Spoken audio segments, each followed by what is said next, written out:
Let me ask you something. Have you ever walked away from a conversation feeling small, like someone said something so subtle, yet so sharp, you didn't even know how to respond? Maybe it was a sarcastic jab in a meeting, a harmless joke in front of others, or a quiet dig from someone who should have had your back. You laughed it off, acted like it didn't matter. But deep down, it did. You felt the sting, then the silence, then the shame for letting it happen. And in that silence, a question forms. Why do people do this to me? Let's get this straight. It's not because you're weak. It's not because you're overly sensitive. It's because power, control, and fear are woven into human behavior more than we admit. And some people use pain, yours, to feel more powerful, more important, more in control. But here's the good news. You don't have to yell. You don't need to seek revenge. You just need to understand what's happening and respond from a place of grounded strength. That's where Stoicism comes in. It's not about shutting off your emotions. It's about mastering them, responding with clarity instead of reacting from pain. And that starts with reason number one. Reason one, you haven't fully claimed your worth yet, and some people can sense that when you're still unsure of your own value, others pick up on it. Subtly, instinctively. You bend to please, you stay silent to keep the peace, and without realizing it, you train others how to treat you. But here's the truth. You teach people how to respect you by how you respect yourself. Stoic philosopher Epictetus said, "No man is free who is not master of himself." Freedom isn't about being loud. It's about knowing who you are so deeply that no one else gets to define you. When you're anchored in that, sarcasm doesn't sink you. Criticism doesn't shake you because it hits something solid and bounces off. Let me tell you a story. Eleanor Roosevelt, one of the most respected women in American history, wasn't born with confidence. Her own mother mocked her. Society ridiculed her. She was told she didn't belong.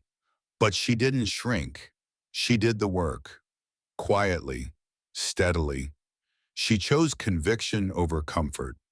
And eventually the world had no choice but to respect her, not because she demanded it, but because she lived it. That's what happened when you stop waiting for permission and start embodying your power. Reason two, they want control. Humiliation isn't random, it's a tool. People use it to dominate, to unsettle, to silence. Sometimes it's public. Sometimes it's masked as humor. But the goal is always the same, to make you feel smaller so they can feel bigger. Here's what they don't want you to know. Their power doesn't come from what they say. It comes from how you react. Marcus Aurelius once wrote, "You have power over your mind, not outside events. Realize this, and you will find strength. And once you do, their insults start to lose weight. Their games lose meaning, and you stop dancing to a tune that was never yours to begin with." If that truth resonates with you, hit subscribe, tap the bell, because we're only just getting started on the path to quiet, unshakable strength. And trust me, this journey is worth every step. Let's talk about something we don't always admit out loud. Sometimes the harshest things said to us stick, not because they're true, but because deep down, a part of us isn't sure they're false.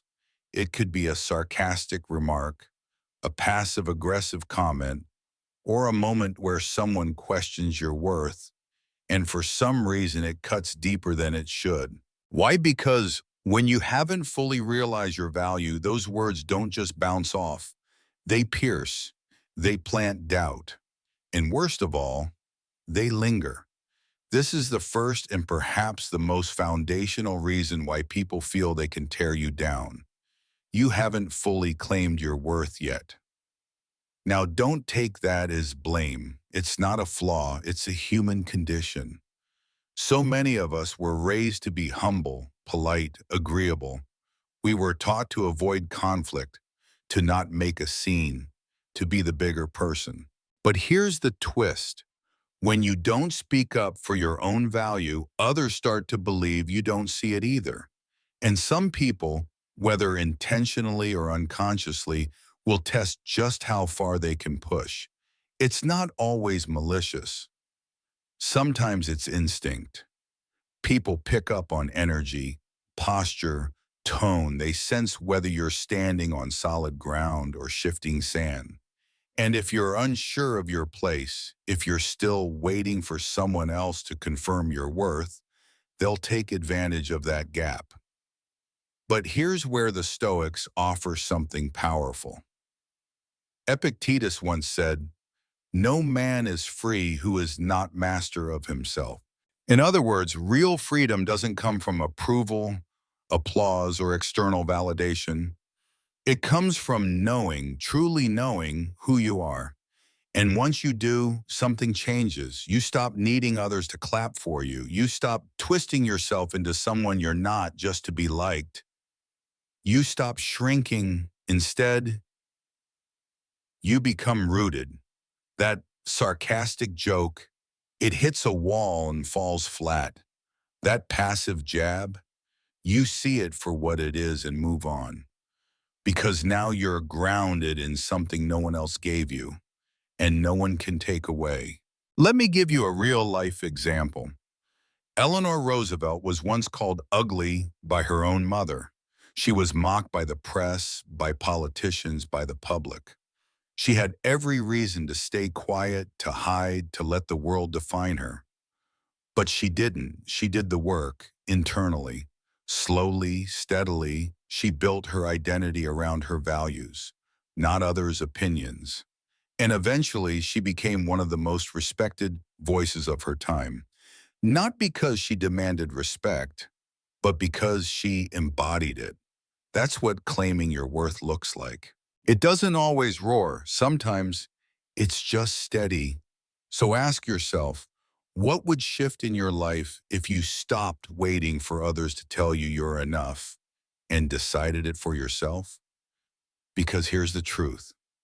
Until you know your own value, the world will guess it for you, and not everyone will guess kindly.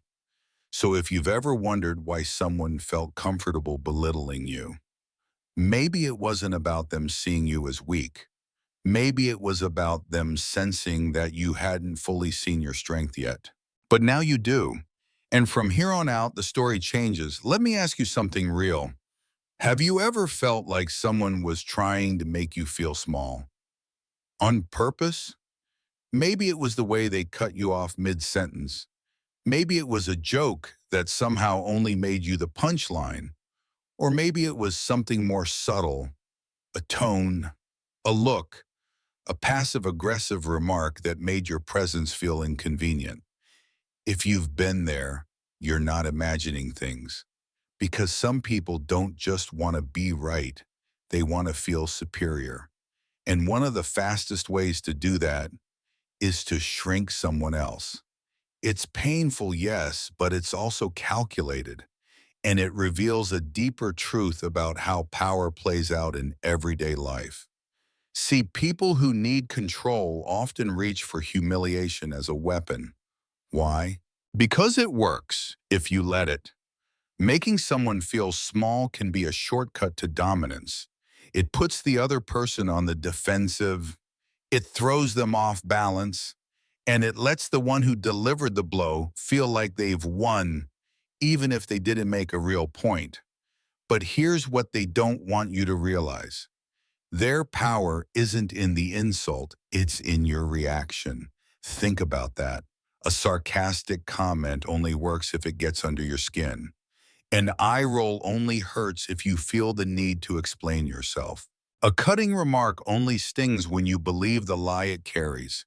And the moment you stop giving them that reaction, you take away their favorite toy. Now let me be clear. This isn't about staying silent out of fear. It's about choosing silence from a place of mastery, not submission. There's a big difference between holding your tongue because you're afraid and holding it because you refuse to give someone that much power.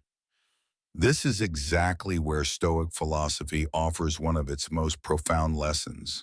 Marcus Aurelius wrote, "You have power over your mind, not outside events. Realize this and you will find strength." What that means is simple, but life-changing. You don't control what others say. You don't control how they act, but you do control whether it gets inside you. And when you realize that, when you really get that, something powerful happens. The same people who used to rattle you start to lose their grip. The same games they played stop working because they're not feeding off your pain anymore. They're starving for attention you no longer give them. And let's be honest, people who rely on humiliation to feel strong, they're usually the ones most out of control within themselves. They tear others down because they don't know how to build themselves up. They use shame as a tool because they're too afraid to face their own. So here's the question: what would your life look like if you stopped reacting to those jabs? If you stopped explaining, stopped apologizing, stopped defending what doesn't need defending? What would it feel like to walk into a room completely grounded, knowing that no one gets to define you but you? That's not just emotional maturity, that's power. And it's the kind that doesn't need to shout. Because when you've made peace with yourself, you become the one no one can shake. So next time someone tries to make you feel small, remember, you don't rise by pushing back, you rise by refusing to sink. And that changes everything. Let's talk about something most of us were never really taught: how to set boundaries. Not the kind you scream out in anger, not the dramatic ultimatums that come too late, but the quiet, firm kind. The kind that says, this is what I allow, and this is where I draw the line. Because here's the truth: if you don't make it clear where your line is, people will assume there isn't one. It's not always out of cruelty. Sometimes it's just human nature. We all test limits, consciously or not, to understand how far we can go in a relationship, in conversation, in behavior. And if every time someone crosses a line, you stay silent, they don't take it as grace. They take it as permission. The first offhand joke at your expense, the first time they cancel on you last minute, the first time they talk over you and you just smile. You may think you're choosing peace, but what you're actually doing is training them to treat you that way. Because the uncomfortable truth is this: disrespect rarely starts big. It starts small, so small you almost don't notice it. And over time it grows. And before you know it, you're standing in a version of your life that doesn't feel like yours anymore, where your time doesn't seem to matter, where your feelings get brushed aside, where your worth is treated as optional. And you wonder, how did it get like this? The answer, more often than not, is this: it started the moment you didn't say, that's enough. Now, I get it. Setting boundaries isn't easy. It comes with a done. Some people will call you difficult. Some will say you've changed, especially the ones who benefited from your silence the most. But here's a paradox: if you want peace, you can't always seek approval. Those two don't always walk together. Sometimes choosing yourself means disappointing others, but it also means protecting your dignity, and that's a trade worth making. The Stoics knew this well. They taught that peace isn't about avoiding conflict. It's about standing still in the storm, knowing where you stand. And boundaries? They're not walls to shut the world out. They're doors with locks you control. They let the right people in and keep the wrong ones out. Let me give you an example. Oprah Winfrey, early in her career, was told she wasn't fit for television, that her voice, her appearance, her personality didn't fit the mold. She could have shrunk. She could have played by their rules. But she didn't. She drew a line. She chose to stay true to herself, even when it meant losing jobs or facing rejection. And in the end, that line she drew, it didn't limit her. It built her empire. So the question is, what's one line you've been too afraid to draw? Because when you finally draw it quietly, firmly, without apology, you'll be amazed how many things fall into place. Respect, clarity, peace, and most of all, a version of yourself you finally recognize again. Let's be honest, there's a kind of silence that doesn't feel peaceful. It's the silence that follows a backhanded compliment. The pause after someone says, "Must be nice," with a smirk. It's when you walk away from a conversation wondering, did they just take a shot at me? It happens quietly, subtly, but it leaves a mark. So what's going on? Sometimes the reason people try to tear you down is because you remind them of what they gave up on. That's not easy to say out loud, but it's the truth. Envy is a deeply human emotion. We all feel it at times, but there's a version of envy that goes darker. Psychologists call it malicious envy, the kind that doesn't just want what you have, it wants you to lose it. Why? Because some people don't resent your success. They resent the fact that you had the courage to try when they didn't. You stood tall, you stayed consistent, and in doing so, you became a mirror they didn't want to look into. See, when you live by values that others have abandoned, when you grow in ways they secretly wish they had, you become a quiet reminder of everything they could have been, but weren't willing to become. That's uncomfortable. And instead of facing that discomfort, some people take the easier road. They mock, they belittle, they look for cracks in your armor, not because they think you're weak, but because they hope you are. It's not strength, it's projection. Their jabs, not about you. Their sarcasm, not a reflection of your worth. It's their own self-disappointment, dressed up as humor or criticism. Let me be clear, you are not the problem. You just happen to be standing in a light they've avoided for a long time. Now here's the tricky part. When envy wears a mask, it's easy to take it personally, to think, what did I do wrong? To shrink yourself just a little so you don't make others uncomfortable. But hear this, you don't have to dim your light to soothe someone else's shadows. It's not your job to make others feel comfortable at the expense of your own growth. And it's certainly not your responsibility to carry their bitterness like it's your burden. The Stoics understood this deeply. They taught us that we can't control how others feel about our path, but we can control how we walk it. Seneca once said, "It is not the man who has too little, but the man who craves more that is poor." So what do you do when someone envies you? You don't attack. You don't defend. You stand firm, with grace, not arrogance. You let their discomfort be theirs. You keep living your truth. And if you ever feel tempted to shrink to make others more at ease, remember your courage to grow is not a crime. Let them think what they will, because when you stop carrying the weight of their envy, you walk lighter and farther. Here's something most people won't admit. There are people in your life who are testing you, not with obvious confrontations, not with clear hostility, but with small, subtle digs, a quiet jab, a passive-aggressive joke, a comment that seems harmless, until you realize how it made you feel.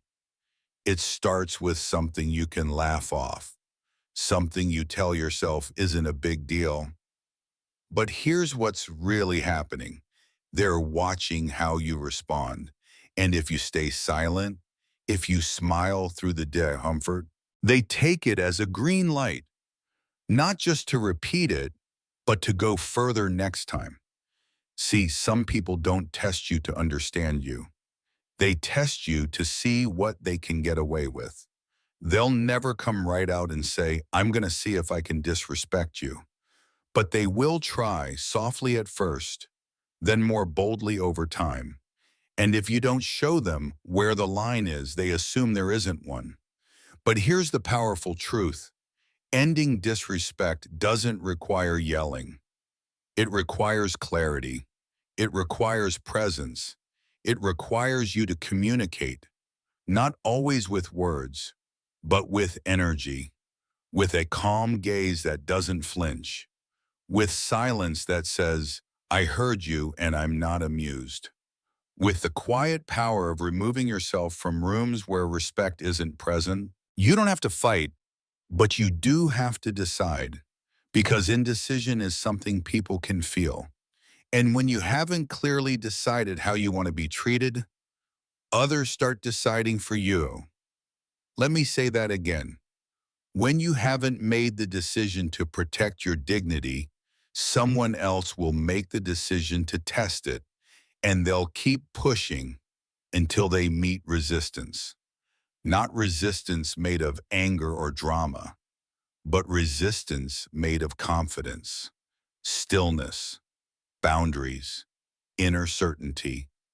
Now, if you've been letting things slide, that doesn't make you weak. It makes you human. Maybe you were raised to avoid conflict. Maybe you learned early on that staying quiet was safer. But you're not that same version of yourself anymore. You've grown. You've seen the cost of silence. You know that peace without self-respect isn't peace. It's quiet suffering. So the next time someone tests you with a subtle dig, ask yourself, are you going to let this moment pass because it's small? Or are you going to treat it like what it really is, a signal? A signal that says, this is your chance to decide where the line is, and you don't have to draw it in anger. You can draw it with stillness, with posture, with presence, with a decision that says, this doesn't fly with me, not anymore. Because once you've decided what you will no longer allow, the world adjusts. People either respect the new standard or they leave. Either way, you win. Because the truth is, you don't need to be loud to be clear. You just need to stop waiting and decide. Let's talk about something you've probably seen more than once. Someone takes a jab at you, not in private, but in front of a group. It's subtle sometimes. Maybe they disguise it as a joke. Maybe it's a sharp comment in a meeting or a public correction that feels more like a performance than a conversation. And as everyone looks around, awkwardly unsure how to react, you start asking yourself, why would they say that here? Here's the truth. Some people don't just want to hurt you. They want witnesses. They want an audience, not for support, but for validation. Because if people laugh or stay silent, it gives them a false sense of power. It makes them feel like they've won. This isn't about truth, it's about optics. They don't need to be right. They just need to look like they're in control. And the crowd? The crowd is rarely made up of villains. It's usually people who are just afraid to be next. Psychologists call this de-individuation. It's what happens when people in a group lose their personal sense of responsibility. They laugh even when they're uncomfortable. They stay quiet even when they know it's wrong. Not because they agree, but because they're afraid that speaking up means becoming the next target. And the person doing the humiliating, they count on that silence. They rely on it. Because if no one steps in, it makes their cruelty feel legitimate. But don't be fooled. An audience doesn't equal truth. Approval doesn't equal morality. And being surrounded by applause doesn't make someone powerful. It just makes them loud. Real power, quiet power, doesn't humiliate. It doesn't need a stage. And it doesn't need to tear others down just to feel tall. Marcus Aurelius, a Roman emperor who ruled over millions, understood this deeply. Despite being one of the most powerful men in history, he wrote, "The opinion of 10,000 men is of no value if none of them know anything about the subject." In other words, it doesn't matter how many people agree with something if none of them understand the truth. So what do you do when you find yourself in this kind of situation? You don't have to argue. You don't have to prove anything to the crowd. You stand in your truth. You keep your posture. You hold your gaze. You let silence speak when noise demands attention. Because sometimes the most powerful thing you can do is refuse to perform. The Stoics teach us, you are not here to win the approval of cowards. You are here to master yourself. And sometimes that means being willing to stand alone, not because you enjoy isolation, but because you value integrity more than popularity. So the next time someone tries to humiliate you in front of a crowd, remember, they need the audience. You don't. You don't need the noise to prove your worth. You don't need the laughter, the nods, the fake approval. Because real confidence doesn't play to the crowd. It walks away from it.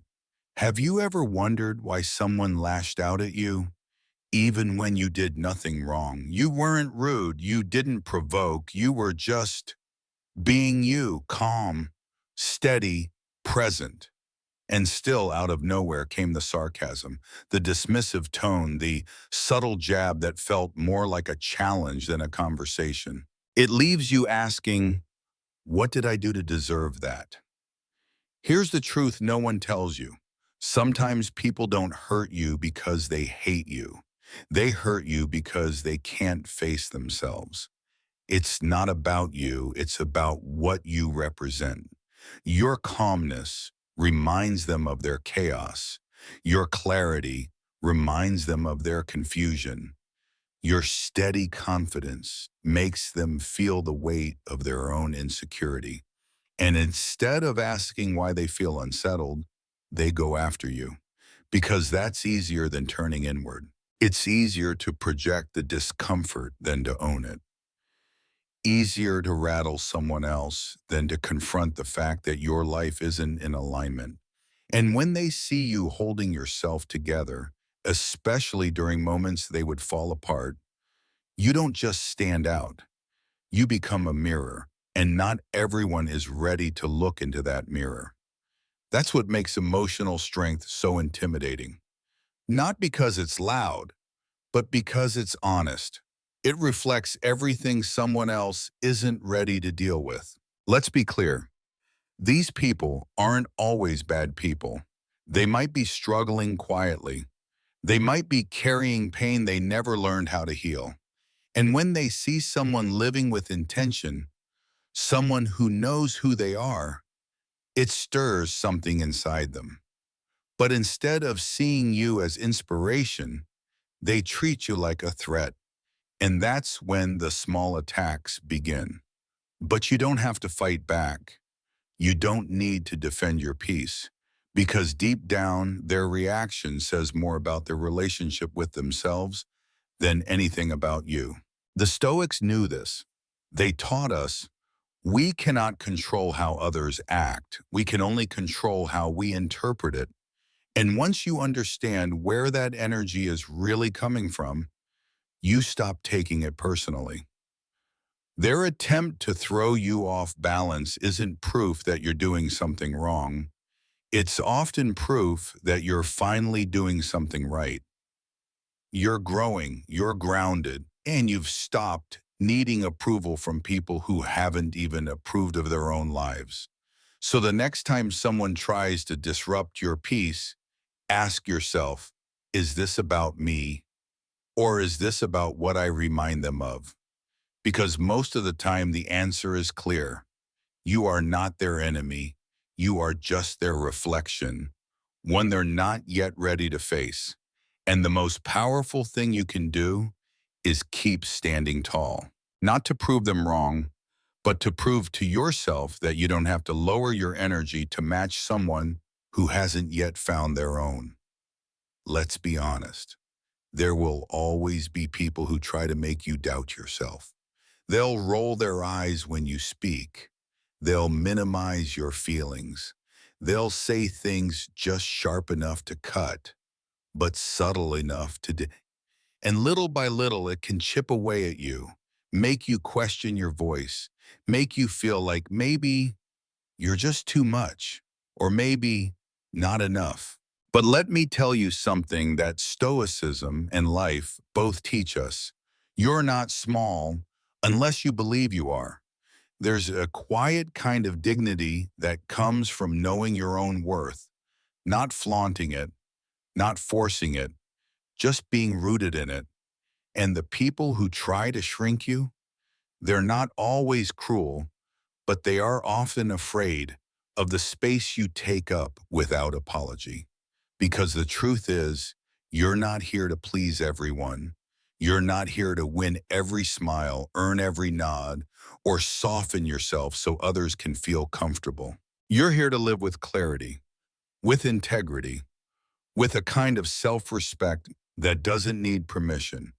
As author and activist Brian Stevenson once said, "The world doesn't give you your dignity. You have to claim it, and no one can take it from you." That's the shift. When you stop looking for validation out there and start standing up for the quiet truth inside, because you don't need to raise your voice to be respected.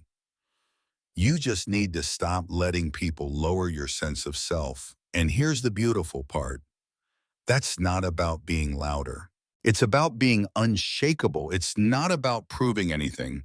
It's about knowing, and that kind of knowing, it's built slowly, through hard days when you choose not to chase approval, through quiet moments where you say no without guilt, through boundaries you hold even when no one else understands them. That's real strength. That's the work. And yes, it's daily, because every day someone or something will try to pull you back into the version of yourself that's easier to manage. Less bold, less grounded, less you.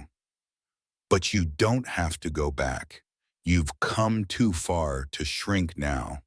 So the next time someone tries to silence you, question your worth, or make you feel small, don't shrink. Stand a little taller, speak a little clearer.